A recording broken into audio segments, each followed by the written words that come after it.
Hello hi అండి, welcome to Bhargavi vlogs. అందరూ ఎలా ఉన్నారండి? నేనైతే బాగున్నాను.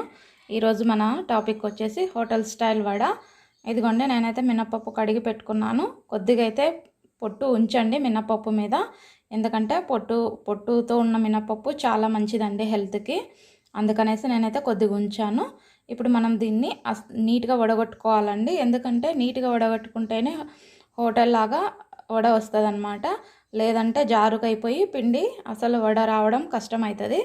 చాలామంది అదే అంటున్నారు, మాకు వడ రావడం లేదు నీట్గా అని. ఒకసారి మీరు ట్రై చేసి చూడండి. ఇలా ఒకసారి వడగట్టుకొని ఇలా మినపప్పు పెట్టుకున్న తర్వాత మనం గ్రైండర్లో వేసుకోవాలి. ఇదిగోండి, నేనైతే గ్రైండర్ని క్లీన్ చేసి పెట్టాను. ఇదిగో నాది బటర్ఫ్లై రోహినో ప్లస్ గ్రైండర్ అండి. ఇప్పుడైతే మనం గ్రైండర్ వేసుకుందాము.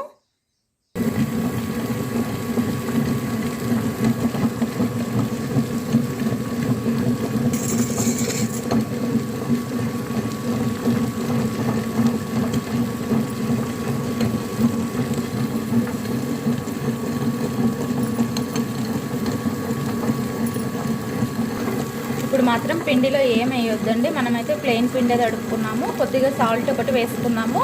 తర్వాత దీన్ని మొత్తం బయటికి తీసేసినాక దీంట్లో మనం అన్నీ వేసుకునేటివి వేసుకుందాం అన్నమాట. ఇప్పుడైతే దీంట్లో నేను ఏమీ కలపడం లేదు, ఉత్తి ప్లెయిన్ పిండినే. ఇదిగోండి, మన పిండి అయితే రెడీ అయిపోయింది. పిండి ఇలా ఉండాలి, ఇలా పట్టుకుంటే ఇలా ఉండాలన్నమాట.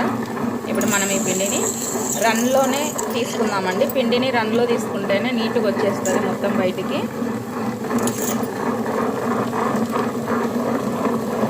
మన గ్రైండర్ కూడా క్లీన్ అయిపోతుంది తొందరగా, లేదంటే చాలాసేపు పడుతుంది ఇది క్లీన్ చేయడానికి. ఇదిగోండి, నేనైతే మొత్తం రన్నింగ్లోనే తీసుకుంటున్నాను. మీరు చూస్తున్నట్టయితే ఇలా చేసినామంటే మనకు టైమింగ్ కూడా చాలా సేవ్ అవుతుంది.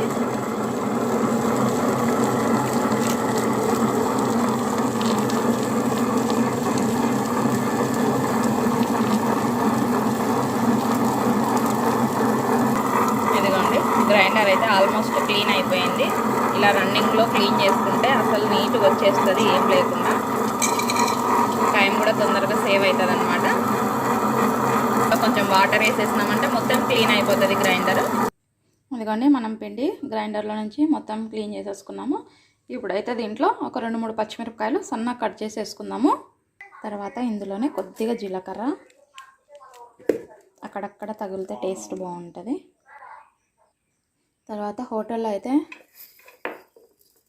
మిరియాలు వేస్తారండి, అక్కడక్కడ పంట కింద తగిలేటట్టు. మీరు గమనించినట్టయితే నేనైతే 2-3 మిరియాలు వేస్తున్నాను. తర్వాత ఇందులో కొద్దిగా అంటే కొద్దిగా, చాలా కొద్దిగాలో వంట సోడా వేసుకుందాము, ఎందుకంటే ఎక్కువ వేస్తే ఆయిల్ పట్టుకుంటుంది. మీరు ఇక్కడ గమనిస్తున్నట్టయితే నేను చాలా కొద్దిగా వంట సోడా వేసుకుంటున్నాను. చాలా కొద్దిగా వేసుకోండి, ఎందుకంటే ఊరికే పైన క్రిస్పీ కోసం అనేసి. ఇప్పుడు సాల్ట్,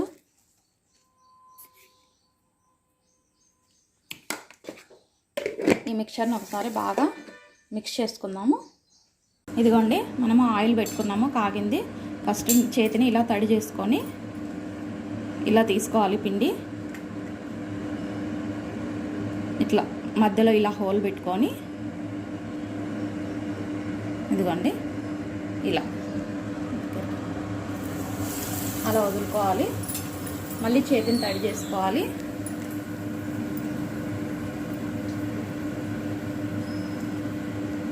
ఇదిగోండి,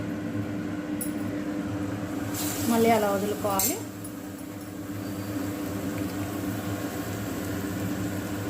ఇదే ప్రాసెస్లో సేమ్ అన్నీ వేసుకుందాము. వడలు అయితే మనము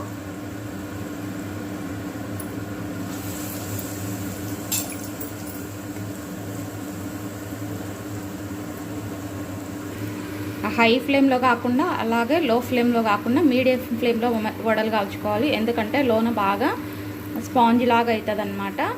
మనం హై ఫ్లేమ్లో పెట్టుకుంటే పచ్చిగా ఉంటుంది, లో ఫ్లేమ్లో పెట్టుకుంటే చాలాసేపటికి ఆయిల్ పట్టేస్తుంది అన్నమాట. అలా కాకుండా మీడియం ఫ్లేమ్లో చేసుకున్నామంటే కూడా చాలా బాగా వస్తుంది. ఇలానే మంచి గోల్డెన్ కలర్ వచ్చే వరకు వడలని ఫ్రై చేసుకొని తర్వాత తీసుకొని సర్వ్ చేసుకోవడమేనండి. చూపిస్తాను నేను మీకు లాస్ట్లో ఎలా వచ్చాయనేది.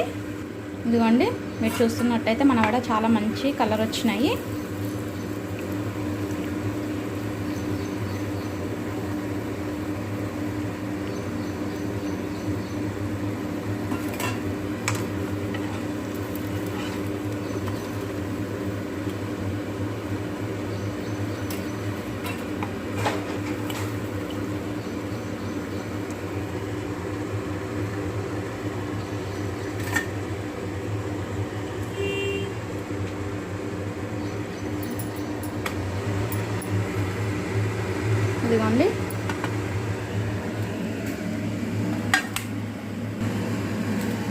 ఇదిగోండి